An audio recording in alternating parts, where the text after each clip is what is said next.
Hey everyone, how you doing? This is Seth, Kniep'n It Real.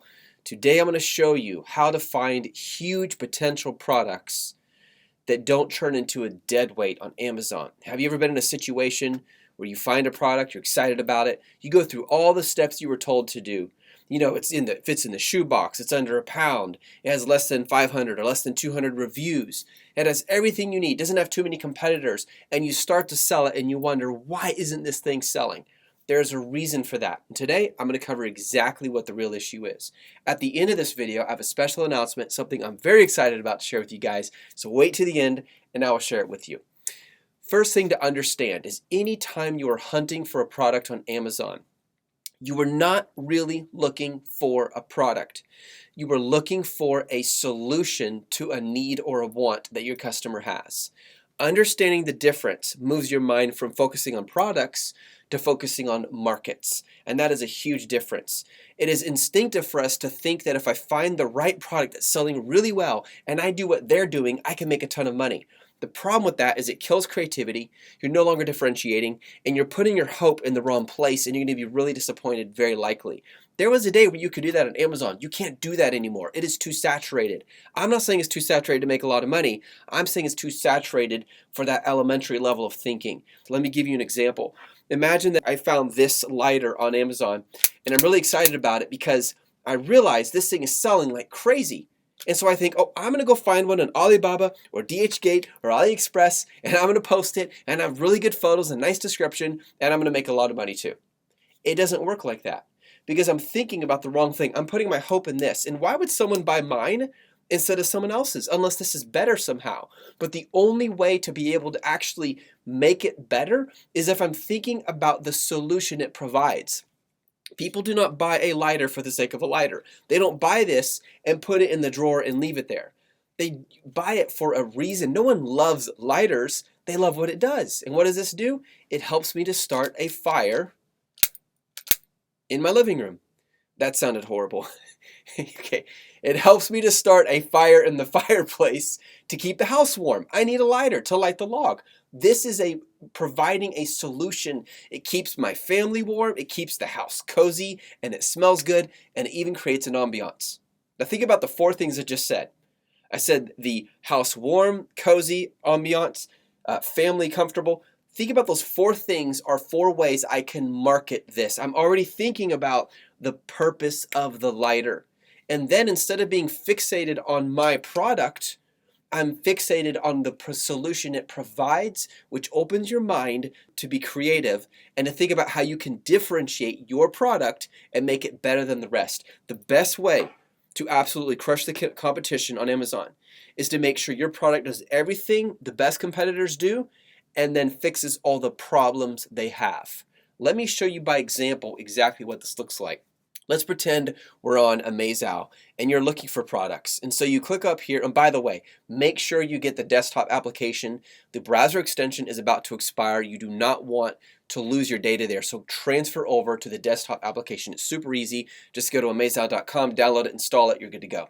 So I'm gonna go over here, I'm gonna search Amazon at the top, and I'm going to type in a product that I'm interested in sourcing. So let's just start with, I'll say, toddler hats. Let's see what comes up.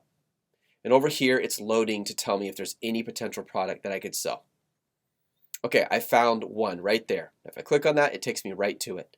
So now I have a toddler hat, and this one does not look very toddler, so let me click on the next one. Okay, there we go. Now we have a toddler hat that is doing really well. It matches certain criteria that I set up in the settings on a Mazeout, so I know its potential is great.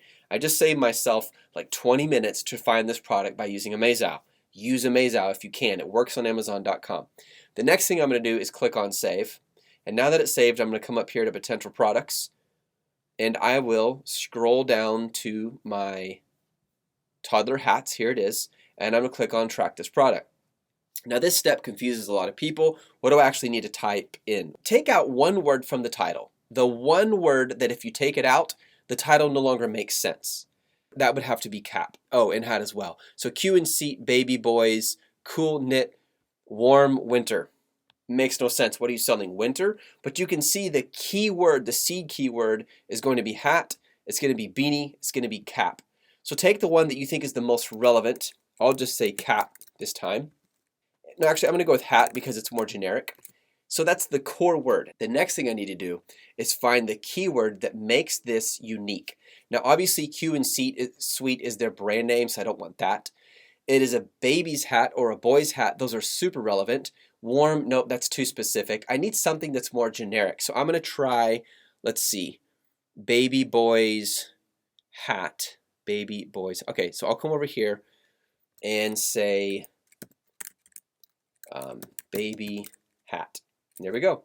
And that is some interesting recommended keywords it's using for this. I don't know why. All right, what these are is they are recommending, based on that listing, what other kind of keywords that you could use. So I could do baby hat and mittens, I could do baby hat and gloves, I could do baby hat winter. But right now I'm just going to do baby hat, and I'm going to start tracking. And let's see what the demand is for this product. Right now it is going to load all the products on the first few pages on Amazon that are somehow tied to the keyword baby hat. Now while that is loading, remember this. You are not selling a hat. You're selling something that parents want to keep their children's head warm or so they look cute. That's what you're selling. You're providing a solution to a problem. What's the problem? Their head is cold or their head isn't as cute without the hat as it is with the hat. See, if you focus on that, now you're thinking about what makes the baby look cute, what keeps the baby's head warm. Now you can look at the competitor product and ask, okay, they do that somewhat, but I'm going to come up with a new kind of hat that does a better job at providing those two solutions. Instead of just saying, oh, I'm going to sell a hat too and make money. That's how you avoid getting a dead weight. Let's look at our baby hats. What it did is it pulled up just 4 competitors on Amazon. Now that's a little bit of a concern. That tells me the market share may not be strong enough. And this is something else important. If you go with a listing that has little to zero competition, that's going to very much limit how much money you can make. Imagine that in America right now, or anyone who buys on Amazon.com, the total aggregate amount of money that consumers are willing to give in order to get their kids this baby hat is $10,000 a month. That means you now have to share that with 4 competitors. 10,000 divided by 4 is not a great number. It is 2,500. That's not good. You're only going to make 2,500 revenue. That's not profit. So your profit might be 1,000 or 800 a month. You see? So that's why it's so important you understand when you search for a product, make sure there's enough competition that shows you there's demand in the market. Don't just look at those competitors, oh, they're going to take money from me. They also represent how much money people are willing to give. Imagine just for a moment that just one person was selling this lighter, just one, and they're making 500 a month, or even they're making 2,000 a month. That's not too bad.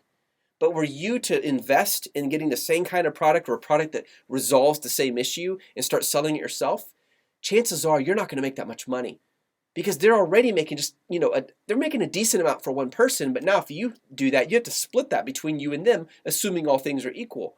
Then if a third person jumps on, you have to break that up into thirds. And if the total amount that people are willing to spend is $1,000 a month for this, and I'm referring to all the market, that's not a good market. So competition actually is not just a negative thing, it is also a positive thing. And it's very important to understand when you are hunting for a product market. Remember that. So now that I've done this and I see that there's 4 competitors, I am very skeptical about whether or not I want to actually sell this product. But just for the sake of illustration and understanding, let's go ahead and do a monthly search and look at what is the demand on this product.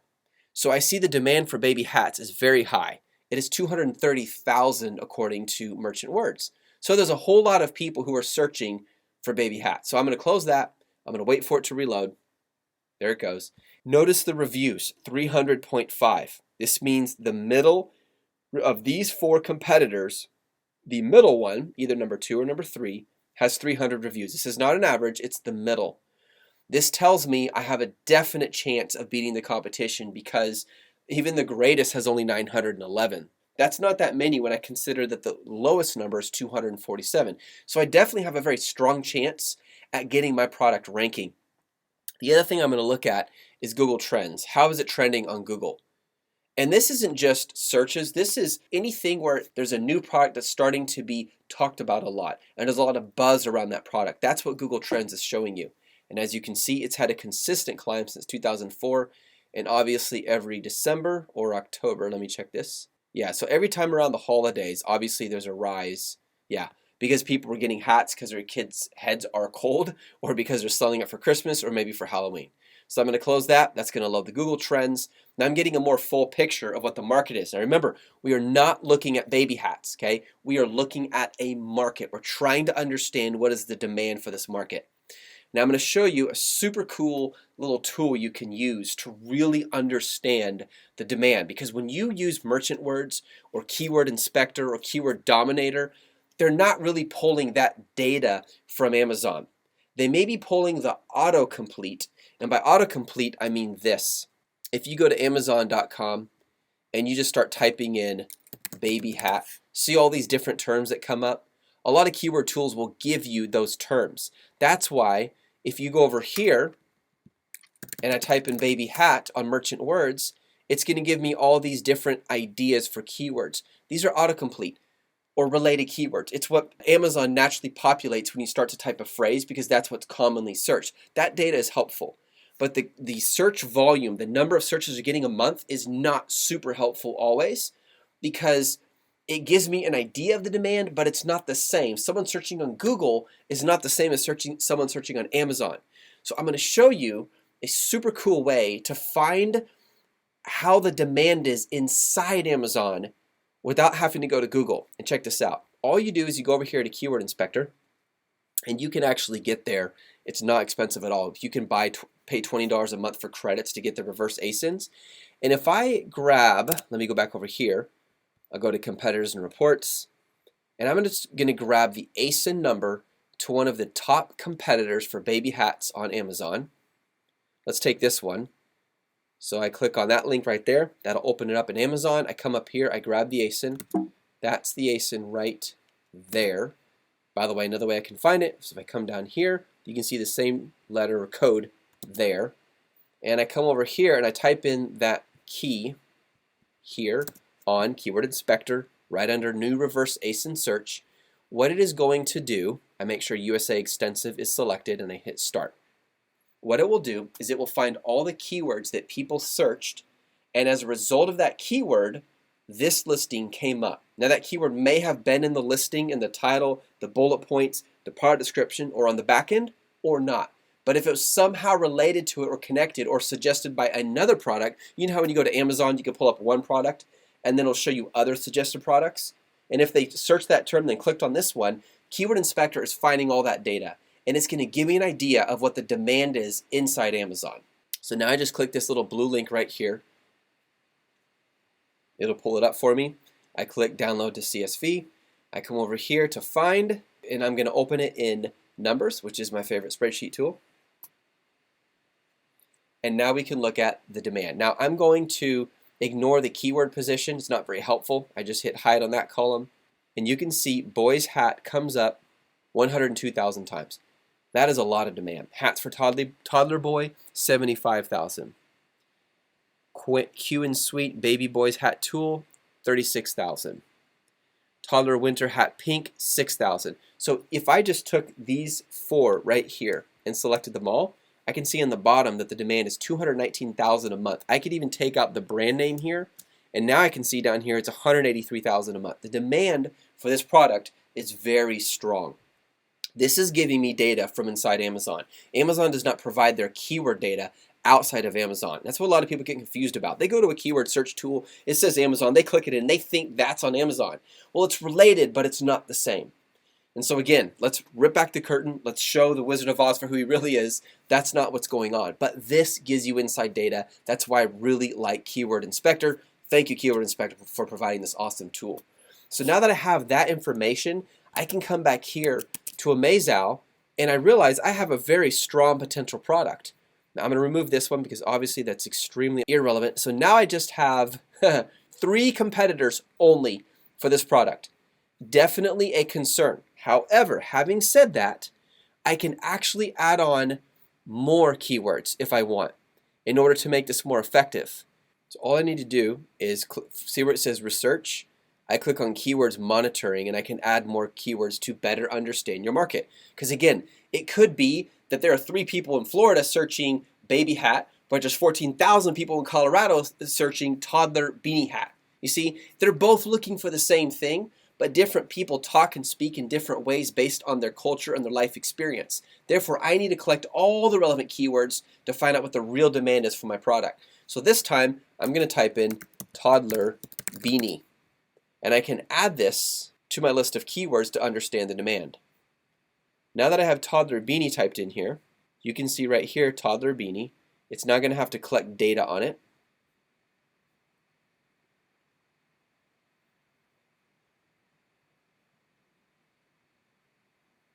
I'm going to hit update, and now it's going to search toddler beanie and look at the competitors on that end. Here it goes.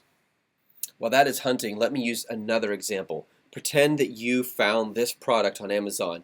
This is some ivory body wash. Are people buying body wash when they click add to cart on Amazon? No. They're buying something that helps them to stay clean and smell good. So when you sell something like body wash, you're not thinking about, oh, sell their product. If theirs is selling well mine will too. Not at all. You need to find out, why is it selling well? Well, it's obviously meeting a need. And when you read the reviews, especially the critical reviews, you get an understanding of what is going on in the mind of the shopper. And once you understand that, you can create a product that meets those needs even better. So instead of depending on this kind of label, thinking yours is going to sell great because theirs is, you're thinking outside that. You're thinking bigger than that. You're thinking, wait, I can make a better label. I can make something that makes them smell better. Sounds funny. I can give them something that'll make them cleaner, squeaky clean. See? That's the way you have to think about selling products on Amazon. And this doesn't just apply to Amazon. It applies to eBay, to Twitter, to Instagram, to social media, to e-commerce, to Shopify stores, all of these. This is how you think about markets. Get in the mind of your customer. Find out what they need. Meet the need. It will open up the creativity of your brain in magnanimous ways. Okay, so now we have toddler beanie added on. We can see the search volume is 600. We can see there are 3 out of 45,000 competitors, 3 that are doing well. And we can see the median price is $6.44. And the reviews is almost identical. So there's a crossover here. So this tells me that, yeah, we have about 3 competitors in competition out of 45,000. The reviews are very decent, but the competition is low. So just based on that data so far, my conclusion is we need more competition to really verify the market share. So what I would do at this stage is add more keywords. So make sure, whatever you do, that you study the market, not the product. Understand the difference, and it will help you to avoid dead weights. There are so many wannabes on Amazon trying to copy what other people are doing, and they always stay 10 steps behind because they're not being innovative enough. They're not thinking about the customer and the solution. They're just trying to be copycats, and it doesn't work like that, guys. You have to think outside of that. You have to think bigger than that. Look, you were not selling stuff on Amazon. You were building a freaking business. Think that way. Build it layer by layer, and you will do 10 times better. I guarantee you. Now, as I mentioned at the beginning of this video, there's a really cool announcement I have.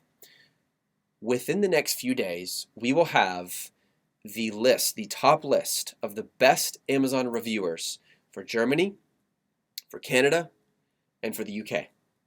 And these lists are big, and they include names, emails, and in some situations, their social media content. Now this is, just so you know, we got this information from public sources. This is not some private information from people. These people voted, they offered their information on Amazon publicly. So instead of you going through and having to click on every single reviewer and see if there's an email, click the button to send the email, and step by step, you don't have to do that. You actually get it in a spreadsheet where you can sort it. You can look at what products they're most interested in reviewing are, and this can give you a huge advantage when you need to get reviews for your product. The other side to this is I'm only providing this for people who are in the program that I teach because it costs a lot of money and a lot of time to get this information. And this is extremely valuable.